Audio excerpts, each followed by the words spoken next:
নমস্কার, আপনাদের সবার প্রিয় চ্যানেলের প্রত্যেক দর্শকদেরকে শুভেচ্ছা ও অভিনন্দন ও ভালোবাসা জানিয়ে আমি আজকের ছাদ বাগানীদের জন্য বিশেষ করে একটা জাতের পেঁপে এনেছি। দেখুন প্রত্যেকে ছাদে এটা করতে পারেন কি না। এই বাগানটা পেঁপে করা হয়েছে হয়তো পলি হাউসের ভিতরে, হয়তো আপনারা ভুল বুঝবেন, মানে লেবারের একটা সমস্যা, মানে কি প্রচুর তো চাষ হচ্ছে এখানে। তা কোম্পানি বললো ঠিক আছে কম লেবারে কী করা যায় দেখুন, তাই এরা পেঁপে চাষ করা হয়েছে, পেঁপে বাগান করে দেওয়া হয়েছে। এক্ষুনি এটা ভাঙলাম, আমারও খারাপ লাগছে, কী করবো, মানে ভালো দেখা যাবে না বলে ক্যামেরাতে এক্ষুনি ভাঙা হলো। তো যাই হোক, এইটা কিন্তু ধরেছে দেখুন একবার কীভাবে পেঁপেটা, হাইব্রিড পেঁপে অবশ্যই বুঝতে পারছেন, F1 লালপরি, এইটা ব্যাঙ্গালোর থেকে আনা হয়েছে। এই বাগানটা গোটাটা সমস্ত গাছে দেখুন, সেই এইটাও দেখুন, এটাও দেখুন কত নিচু থেকে দেখুন একবার, মাটি দেখুন, মাটিটা কত কাছে দেখা যাচ্ছে নিশ্চয়ই, মাটি কত কাছে, আর দেখুন একবার এখান থেকে ফল ধরেছে কীরকম দেখুন একবার। এবং এই যাত্রাও কিন্তু আপনারা করতে পারেন, বা যদি মনে করেন কেউ ইস্ট ওয়েস্টের সিনটা F1 ভালো হবে, বা লুনার ওদের বেরিয়েছে জাত ভালো হবে, হ্যাঁ, যেটা পছন্দ হয়। তবে পেঁপে চাষ সত্যি লাভজনক, যারা সময় দিতে পারেন না তাদের পক্ষে বলবো নিশ্চিত ভালো হবে, আপনারা পেঁপে চাষ করে এগিয়ে যান। শুধু এই জায়গাটা খেয়াল করবেন, এই জায়গাটা, অন্য কিচ্ছু নয়, এই জায়গাটা আমার কোঁকড়াচ্ছে কিনা, এই জায়গাটা কুঁচকে যাচ্ছে কিনা, এটা প্রথম থেকে ট্রিটমেন্ট করে আসছি আমরা, বিশেষ করে আমি লক্ষ্য রাখছি, এবং ফাঙ্গিসাইডও দেওয়া হচ্ছে, এবং গাছটার ভালো ঝাড় আছে, বা খুব সুস্থ গাছ বলে মনে হচ্ছে, দেখতে পাচ্ছেন প্রচুর ফল হবে, একটা গাছে প্রচুর ফল হবে, নিচে থেকে ধরেছে দেখুন একবার, একদম নিচে থেকে ধরে আসছে সবে। এবং 6 থেকে লাগানো চারা বেরোনো 6 থেকে 7 মাস পরে কিন্তু অবশ্যই ফসল বিক্রি শুরু হবে, এটা আমি বলতে পারি, 6 থেকে 7 মাস। এবং গোটা বাগান দেখছেন পেঁপে গাছ করা হয়েছে, হ্যাঁ, এবং পলি হাউসের ভিতরে দেখতে পাচ্ছেন ভালো। বর্ষা আসুক যাই আসুক, বর্ষা কিছুই করতে পারবে না গাছকে, কারণ পেঁপে গাছ খুব শুকি গাছ, জল বসলেই মরে যাবে, এখানে চা হওয়ার উপায় নেই। আর হনুমান সমস্যা নেই, যারা নদীয়া থেকে দেখছেন যে পেঁপে গাছ হনুমান সব মুড়ে দিচ্ছে, কী করবো বলুন। এবং আমাদের পূর্ব মেদিনীপুরে প্রচুর হনুমান, তাই নাকি? পেঁপে চাষ করতে পারা যায় না। আচ্ছা দেখুন, এখানে কিন্তু হনুমানের সমস্যা হবে না, সব ঘেরা তো চারিদিকে দেখতে পাচ্ছেন ঘেরা। শুধু এই গাছটা না, এই গাছটাও দেখুন নিচে দিকে পেঁপে হয়েছে।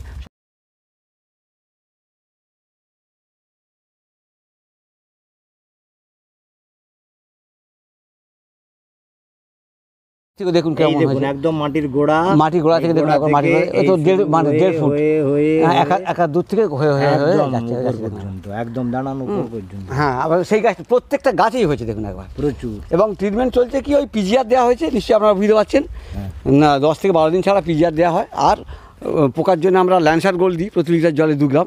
এটা যেহেতু ব্যবসাভিত্তিক চাষ, সেই জন্যে তো ওষুধ মাঝে মাঝে দিতেই হয়। আর রোগের জন্য আমি কী করছি এখানে, সিওসি, যেটা কপার অক্সিক্লোরাইড, অর্থাৎ ব্লু কপার বলুন বা ব্লাইটক্স বলুন, প্রতি লিটার জলে 4 গ্রাম মিশিয়ে মাঝে মাঝে স্প্রে করা হয়। ছাদ বাগানীদের ক্ষেত্রে এই জাতটা বিশেষ উপযোগী কেন, বা এই ধরনের জাত উপযোগী হবে কেন, খুব বড় হবে না গাছ, ছোট অবস্থা থেকে ফল দিতে পারবে, আপনাদের ঝড়ে ভেঙে যাওয়ার সম্ভাবনা কম। 20 থেকে 22 ইঞ্চি টবের মধ্যে এই গাছটা করলে আপনাদের খুব ভালো হবে। আর ছাদ বাগানীদের জন্য বিশেষ করে বলবো, আপনারা গাছের গোড়ায় যখন জল দেবেন, তখন প্রতি লিটার ওই জলের মধ্যে 6 থেকে 8 গ্রাম ট্রাইকোডার্মা ভিরিডি পাউডার মিশিয়ে গাছের গোড়ায় ঢালবেন, ওইটাই রোগের কাজ করে যাবে। এইটা মাসে একবার করেই ব্যবহার করলেই যথেষ্ট হবে। আর নিম ঘটিত ওষুধ বাজারে যেগুলো পাওয়া যায়, আমি বলি নিমাসিন, নিমারিন, ইকোনিম, বায়োনিম, প্রতি লিটার জলে যেগুলো 10,000 ppm 3 মিলি করে মিশিয়ে ওইটা কিন্তু 10 থেকে 12 দিন ছাড়া কিন্তু স্প্রে করে যাবেন। আমার বাগানে আমি একটু গাছ দেখাবো, কিছুক্ষণ পরেই দেখতে পাবেন, আমি কিন্তু ট্র্যাপ প্রতি লিটার জলে 1.5 মিলি মিশিয়ে কিন্তু আমি স্প্রে করি মাঝে মাঝে। বারবার বলি, এটা কিন্তু পুরোপুরি জৈব বিষ, লিভিক্স কোম্পানির। রস চুষে খাওয়া পোকার জন্য খুব ভালো কাজ করে। বাংলাদেশ থেকে যারা দেখছেন তাদের জন্য আমি বলবো, আপনারা ওখানে শাহী জাতের পেঁপে চাষ করতে পারেন। ছাদ বাগানিরা গাছে বেশি ফল পাওয়ার জন্য প্রথমে তো জৈব সার, বিশেষ করে গোবর সার অথবা ভার্মি কম্পোস্ট সারের সঙ্গে তো মাটি মিশিয়ে চারাটা বসাবেন। এইবারে আস্তে আস্তে চারাটা বড় হওয়ার পরে 1 মাস হওয়ার পরে তখন আপনারা মাঝে মাঝে অন্তত 20 থেকে 22 দিন ছাড়া ছাড়া ইফকো কোম্পানির কনসোর্টিয়া প্রতি লিটার জলে 50 মিলি মিশিয়ে সেই মিশ্রিত জলটা গাছের গোড়ায় দেবেন। মাসে একবার দিলেই যথেষ্ট হবে। আর পিজিআরটা কিন্তু এবারে 10 থেকে 12 দিন ছাড়া কিন্তু স্প্রে করে যাবেন, যে কোনো পিজিআর হাতের কাছে যেটা পাবেন। আর ব্যবসাভিত্তিক চাষিরা আমরা যেটা করছি কি, আমরা তো গোবর সারের সঙ্গে মাটি ভালো করে মিশিয়ে দিয়ে গাছ বসিয়েছিলাম। এইবার কিন্তু গাছের বয়স 1 মাস হতেই 10-26-26 NPK সারটা, ওইটা কিন্তু প্রতি মাদাতে প্রতি গাছের গোড়াতে কিন্তু আমরা 50 গ্রাম দিয়েছিলাম। এইবার গাছটা যখন বড় হলো, ফুল আসার ঠিক আগে আবার কিন্তু প্রতি গাছের গোড়ায় কিন্তু আমরা 100 গ্রাম করে দিয়েছিলাম। আর একটা কথা বলি, যারা বিস্তারিতভাবে জানতে চাচ্ছেন জৈব চাষিরা, আমার পেঁপে গাছের মানে বীজ থেকে আরম্ভ করে, অর্থাৎ কীভাবে স্ত্রী পেঁপে বীজ নির্বাচন করবেন, কিভাবে চারা বসাবেন, কিভাবে আপনারা এগিয়ে যাবেন এই পেঁপে চাষ করে, সমস্ত কিছু কিন্তু 3টে ভিডিওর লিঙ্ক আমি দিয়ে দিচ্ছি।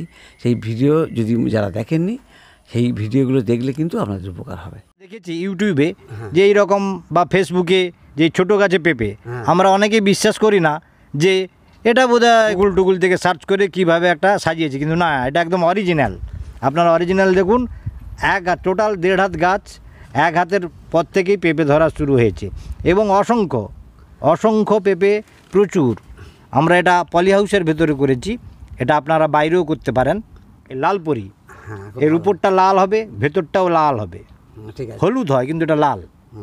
এটা পাকিয়ে বিক্রি করবেন, পাকিয়ে বিক্রি করবেন। পাকিয়ে না বিক্রি করলে দাম পাওয়া যাবে না, দাম পাওয়া যাবে না। হ্যাঁ, কাঁচার দাম খুব কম, কাঁচার দাম খুব কম হবে, কারণ এই পাগলের যে অরিজিনাল যে যাত্রা সেটা মানুষ বুঝতে পারবে। হ্যাঁ হ্যাঁ হ্যাঁ। এইভাবে যাদের পড়ে আছে জায়গা, তারা অবশ্যই অন্তত পেঁপে গাছ করে দিন, এইটাই আমার কাছে আমার অনুরোধ থাকবে।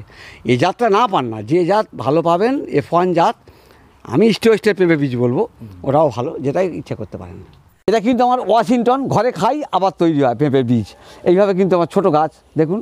এই যারা বীজ কিনতে পারবেন না বা বীজ কিনবেন না, বারবার ঘরে খাবেন আবার চাষ করবেন, তাদের জন্য কিন্তু এইসব জাত খুব ভালো হবে। এই জায়গাটা খেয়াল করবেন, দেখুন এই আরম্ভ হয়েছিল, আমার কাছে ওষুধ ছিল, ট্র্যাপ ছিল, প্রতিটা জলে 2 মিলি মিশিয়ে স্প্রে করে দিচ্ছি। হ্যাঁ, আপনাদেরকে ধন্যবাদ জানিয়ে শেষ করছি।